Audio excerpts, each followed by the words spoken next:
Olá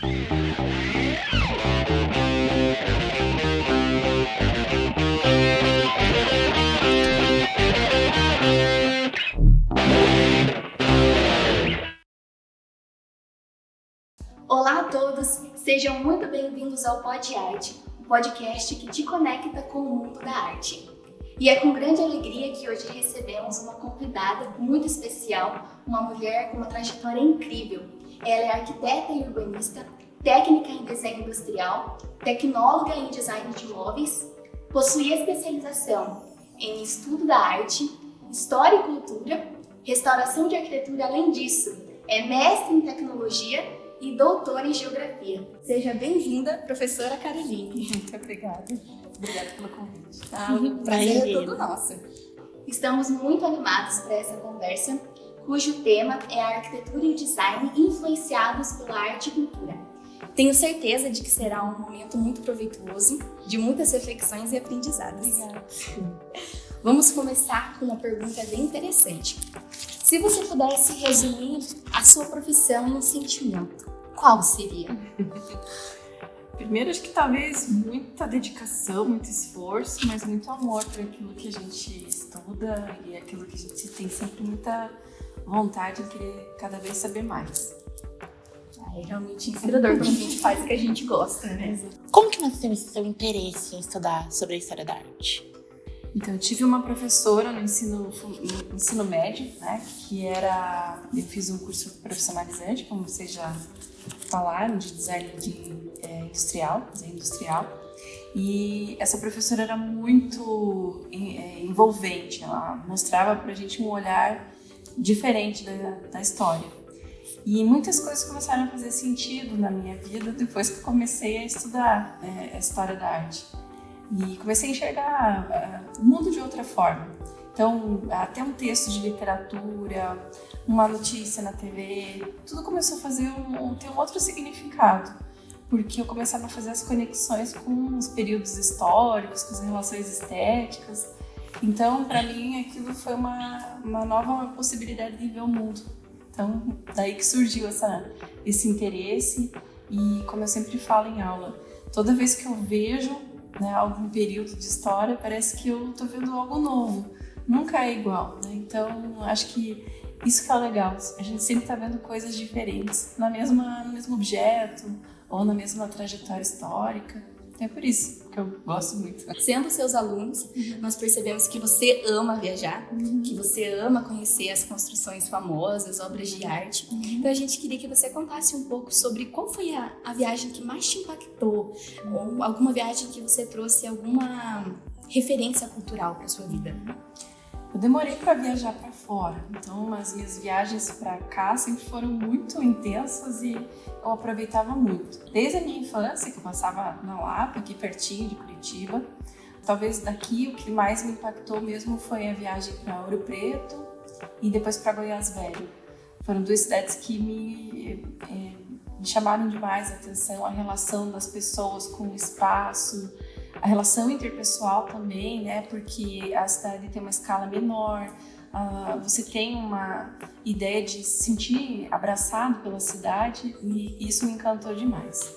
Eu tive depois a oportunidade de fazer uma viagem de estudos para a Itália e acabei indo para Florença, né? E lá eu acabei mostrando, tendo o primeiro contato, talvez, melhor dizendo, a igreja de Santa Maria del Fiore, né? Que é a Basílica de Florença. E é curioso porque eu sempre lecionei História da Arte e eu nunca tinha tido a oportunidade de vê-la pessoalmente, né? E quando eu olhei aquilo na minha frente, porque a cidade ela tem algumas ruelas e de repente aquilo abre para você e você enxerga a edificação na tua frente, foi assim algo que me impactou demais. Eu fiquei meses depois sentindo a mesma emoção só de lembrar de estar naquele lugar. Então foi muito, muito bonito assim, essa emoção de estar ali e ver uma edificação que eu tanto estudei, sabe? E de repente estar ali ao vivo. É uma virada de chave, querendo ou não, né? Bastante.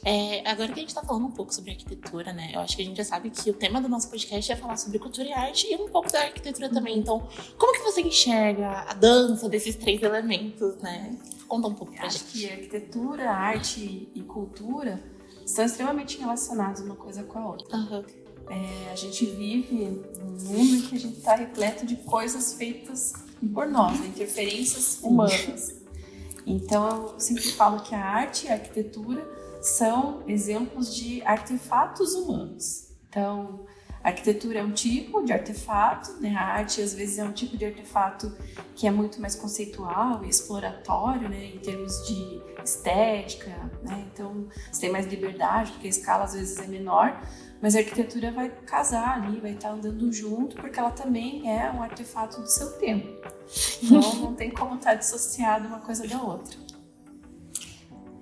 Professora, no design, como que a cultura e a arte influenciam no processo de criatividade? Então, toda vez que a gente estuda um pouquinho história ou conhece culturas diferentes, isso de alguma maneira vai ser conectado toda vez que a gente faz um projeto. Então, te dá um tipo de embasamento, né, uma base para desenvolver conceito, para desenvolver estética, para desenvolver forma, para encontrar soluções novas. Então, isso acho que favorece a criatividade, porque quanto mais coisas você conhecer, mais coisas você vai conseguir conectar. Então, para quem é da área criativa, isso é extremamente importante, porque você vai estar ali, né, conectando conhecimentos diferentes. É um repertório, né? Sim, sempre aumenta. Você falou uma coisa, linkando aqui, né, sobre nós que somos profissionais criativos. Então, querendo ou não, é importante a gente estudar. Então, por que você acha importante esse estudo em relação à cultura e à arte para nós, profissionais criativos? Como eu falei, a arte, por exemplo, a cultura é o resultado disso tudo, né? Sim. Mas a arte, ela vai ter essa possibilidade de ser bastante experimental.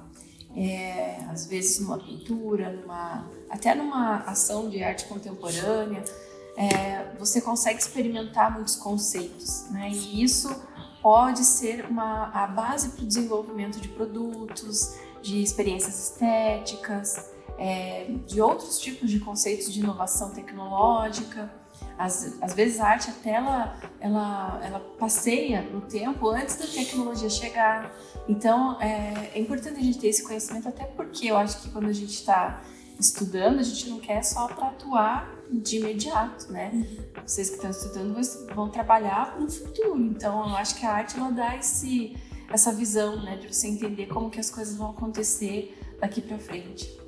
Professora, a gente viu que você é formada em design de mobiliário, essas coisas. E quando a gente está fazendo, vamos supor, móveis seriados. Os móveis seriados, eles são distribuídos pelo mundo todo. Como é possível identificar uma cultura? Identificar, esse móvel tem cultura indiana, esse tipo de coisa. A cultura, quando a gente tem essa produção seriada, é até interessante de ver que algumas adaptações são necessárias para que aquele produto seja aceito para aquele local, né? Então isso vai depender de hábitos, de costumes. E por mais que a gente esteja falando, né, numa produção seriada que é uma linguagem globalizante, né, você precisa ter algumas adaptações que são bastante regionais. Então, às vezes você vê lá um tipo de paleta de cor, de tecidos, até de símbolos que são próprios de cada lugar, né? A gente vê, por exemplo, em eletrodomésticos, adaptações que são feitas. O eletrodoméstico ele é produzido em larga escala, né? Assim como o automóvel. E você vê que para determinadas localidades ele precisa ter alguns elementos de regionalização. Então, por exemplo, a gente vê em alguns países que você tem a tela do micro-ondas que está lá escrito em outra língua, ou só tem um pictograma. No caso do Brasil, vejo que quase sempre a gente tem um pictograma e a palavra embaixo. Sim, verdade. Porque isso é uma questão de costume nosso. A gente não tem muito costume de ler manual, por exemplo, e de como funcionam as coisas. Então, você ter esses elementos à vista facilita a tua interação com o produto.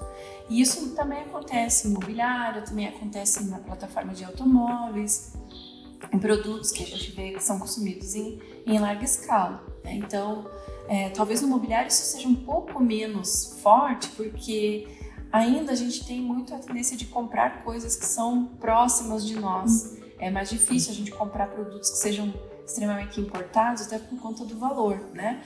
Mas outros produtos que têm essa seriação, que são produzidos em série, a gente tem essa adaptação para cada caso. Outro exemplo é fogão, né? Tem lugares que o fogão, ele tem, naquelas bocas do fogão, tem uma adaptação de chapa, porque as pessoas têm o costume de grelhar direto na boca do fogão. E a gente não tem muito costume disso no Brasil, né? E aí isso vai tendo que ser sentido de mercado em mercado, né? Mas acontece essa adaptação de acordo com costumes, valores locais, coisas bastante regionais, sabe? Mesmo que a plataforma seja universal para todos os lugares onde o produto chega. Sim. Caraca, deve ser muito legal poder visitar esses países diferentes e experimentar, né? Até porque a culinária muda bastante, então deve ser um dos motivos de ser totalmente diferente os utensílios. Acho que toda vez que você vai para um lugar, o legal é imergir, né? Então você vai lá, vai fazer uma imersão, então come comida, tenta falar um pouco da língua, andar na rua, né? Não ficar só passando de carro, né? Porque isso faz você ter contato com o lugar, sentir o cheiro do lugar, os aromas. Então, isso é o bacana de você ter contato com as culturas, né, que você tem possibilidade de ter. Né? E quais países, professora, você chegou a conhecer? Que eu já viajei? Eu já fui aqui para América Latina, já para o Chile, para a Argentina, para o Paraguai. Passei na Venezuela e na Colômbia. Fui para Cuba e para o Canadá. E daí depois eu fui para Itália.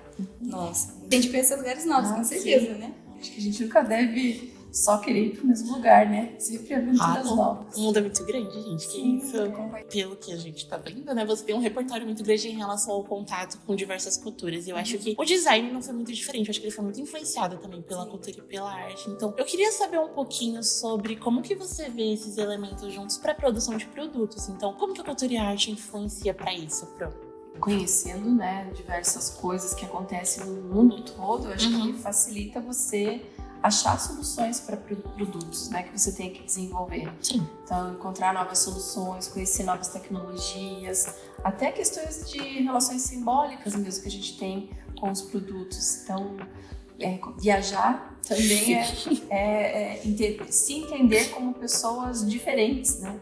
E isso pode ser uma coisa muito legal para você usar como repertório para desenvolver projetos. Que dica que você daria, assim, para quem tá começando a ter essa curiosidade em estudar cultura e arte? Então, a gente tá mergulhando agora, né, nesse mundo. O que você indicaria pra gente? Primeiro, manter a curiosidade. Acho que é a palavra-chave. Curiosidade, querer saber as coisas diferentes, conhecer pessoas, lugares. Se possível, passear bastante, mesmo que seja pela sua própria cidade, através dos livros, também acho que é um bom repertório. Até trouxe 2 livros aqui, um que fala sobre design e cultura, né? E esse outro aqui que fala sobre o design do século, que também tem um repertório das transformações dos objetos. Então são exemplos de coisas que a gente pode aumentar o nosso repertório. Mas filmes, séries, são importantes, qualquer feira, mostra que seja da sua área ou de outras, né? Porque a gente também bebe muito de outras fontes. Então, conhecer um pouquinho, às vezes, da moda, conhecer sobre outras áreas, né? A gente pode ficar também preso na nossa só área, então conhecer um pouquinho, às vezes, de física, um pouquinho de, sei lá, biologia, pode aumentar o seu repertório e, às vezes, a gente encontrar soluções em outras áreas para resolver produto, né? Então, qualquer produto que seja interiores, moda, gráfico, arquitetura, qualquer uma dessas áreas a gente precisa fazer esses diálogos com outras áreas do conhecimento. Então sempre ser curioso, que é a coisa que é mais importante. O principal. Pro, você tem alguma coisa a mais para falar pra gente? Só agradecer mesmo a oportunidade. Eu fico muito feliz e lisonjeada pelo convite e agradeço a oportunidade. Bom. Você é uma inspiração pra gente, de verdade. Realmente, Pro. Desde o primeiro dia a gente viu a paixão que você tem por compartilhar com a gente todo o seu conhecimento. Isso é muito satisfatório. Que bom. E dá pra ver no seu olho brilhando. Você faz. Falar com você, eu acho que já era um foco nosso, né, desde o início. Então a gente fica muito feliz, né, ter tido esse contato com você. Bom, gente, é isso. A gente fica por aqui. Muito obrigada Imagina, por ter vindo com a gente. Eu acho que esse contato que você teve com a gente faz com que a gente acabe abrangendo muito, né, a nossa visão sobre tudo, até porque a gente tá aprendendo. Então, quanto mais a gente tem esse contato, a gente consegue ter uma visão muito maior sobre as coisas. E eu fico muito feliz por ter essa experiência com você, sério. Que bom, que bom. Espero que vocês tenham gostado desse bate-papo, de conhecer a professora e que toda essa informação tenha contribuído para o conhecimento de vocês. Até a próxima. Tchau, gente. Se cuidem.